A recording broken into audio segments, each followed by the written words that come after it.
வீடியோஸில் எதை பற்றி பார்க்கலாம்னா ப்ரோக்ராமிங் பற்றி தான் பார்க்கலாம். ஸோ ப்ரோக்ராமிங்கில் முக்கியமான டாப்பாக இப்போது ஃபேமஸில் இருக்கிற best programming languages for python language. So இந்த லாங்குவேஜ் தான் இப்போதைக்கு வந்து mostly likes number of peoples in my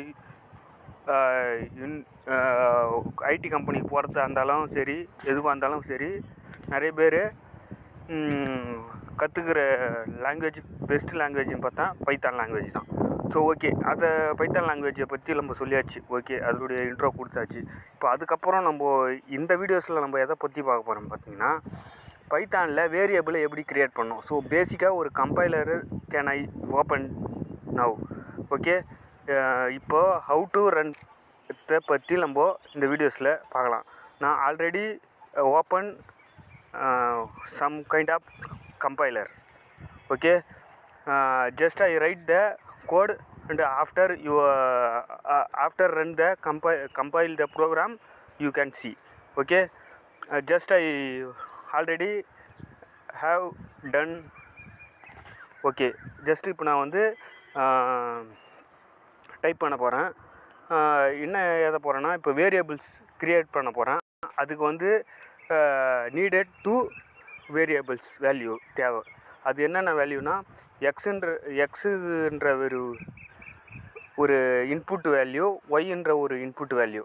so இந்த எனக்கு தேவையான எக்ஸ் வேல்யூவை பிரிண்ட் பண்ணு, இல்லை ஒய் வேல்யூவை பிரிண்ட் பண்ணு. ஸோ இதான் வந்து கான்செப்ட். ஸோ ரைட் பண்ணும்போது உங்களுக்கு ஆல்ரெடி புரிய வரத சான்சஸ் இருக்குது. ஓகே, இப்போ நான் வந்து எழுத ஆரம்பிச்சிடறேன். ஸோ எக்ஸு இன்புட் வேல்யூ 2 கொடுக்குறேன். நான் இன்புட் வேல்யூ எக்ஸுன்னு ஒன்று கொடுக்குறேன். எக்ஸு வேல்யூவில் தான் இப்போ ஸ்டோரேஜ் ஆக போகுது. என்ன இன்புட் வேல்யூனா ஒரு 12ன்னு கொடுத்துட்றேன்.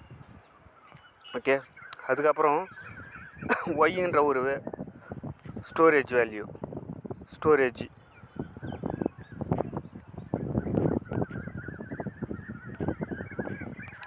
இது வந்து ஒரு 10ன்னு வச்சுருங்க கொடுக்குறேன். இப்போ பிரிண்ட் பண்ணணும். ஸோ நான் 2 இன்புட் வேல்யூஸ் கொடுத்துக்கிறேன். ஒன்று வந்து 12, இன்னொன்று 10. இந்த 12ம் 10ம் 12ன்ற வேல்யூ எந்த ரிஜிஸ்டரில் ஸ்டோர் ஆகுதுன்னு பார்த்தீங்கன்னா, எக்ஸுன்ற ரிஜிஸ்டரில் கீவேர்டில் ஸ்டோர் ஆகுது. அதேமாதிரி 10ன்றது ஒய்ன்ற கீவேர்டில் ஸ்டோரேஜ் ஆக போகுது, சேவ் இருக்குது. இப்போ நான் பிரிண்ட்டு கொடுக்குறேன். பிரிண்ட்டு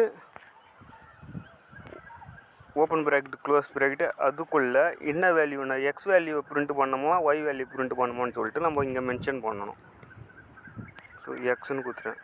ஸோ இப்போ வந்து ரன் பண்ணி போவோம். ஸோ 12ன்னு வந்துடுச்சு. So X value 12. ஸோ 12ன்னு வந்துடுச்சு. அதே மாதிரி தான். ஸோ இப்போ next so again to I input value otherwise to y. Okay, now I typing now y value, just I already enter. After I run output pages, run the code, you can see 10 value 10. This is a y value, register value. So let I see the again, please. Again இந்த பேஜுக்கு வந்துட்டேன். இதுக்கப்புறம் பார்த்தீங்கன்னா சரி, இப்போது வேறு மாதிரி ஒரு யோசித்து பார்ப்போம். என்ன மாதிரினா, let I see X value Y value plus பண்ணி பார்ப்போம். ஸோ நான் ஆட்டோமேட்டிக்கலாக ஆல்ரெடி நான் நாட் ரன் திஸ் கோட், இது ஆல்ரெடி நான் ரன் பண்ணி பார்க்கல. மறுபடியும் 1 second I will try to. So just I practice not now to. இந்த அவுட்புட் வருமானு எனக்கு தெரியாது. அதனால் வந்து நான் மறுபடியும் நானாகவே இன்புட் வேல்யூ கொடுக்குறேன் எக்ஸு. ஸோ இது ரெண்டுத்தையும் ஆட் பண்ணுற மாதிரி ஒரு கான்செப்ட் எடுத்து இன்புட் வேல்யூ கொடுத்துருச்சு. இதை இப்போ ரன் பண்ணி பார்ப்போம். ஸோ ரன் பண்ணி பார்த்தோன்னா 22. ஸோ ஆல்ரெடி வந்து ப்ரோக்ராமு ஓகே. ஆல்ரெடி வந்து இப்போது இன்புட் வேல்யூ ரெண்டுத்தையும் ஆட் பண்ணி பெற்றாச்சு. ஆட் பண்ணால் டோட்டல் வேல்யூ கிடைக்குது. So okay. ஸோ பைத்தானுடைய பேசிக்ஸ் கான்செப்டே இதுதான். 2 இன்புட் வேல்யூ, அதை கூட்டுறோம் கழித்தா இருந்தாலும் அதே வேல்யூஸ் தான், அதுக்கான வேல்யூ கிடைக்கும். கூட்டுறதா இருந்தாலும் பெருகத்தா இருந்தாலும் ஸோ இதான் ஃப்ரெண்ட்ஸ் உங்களுக்கு பேசிக்கலாக வந்து பைத்தானை வச்சு ரன் பண்ணுறது. ஓகே, ஒரு நெக்ஸ்ட் வீடியோஸில் பார்க்கலாம். Okay, thank you.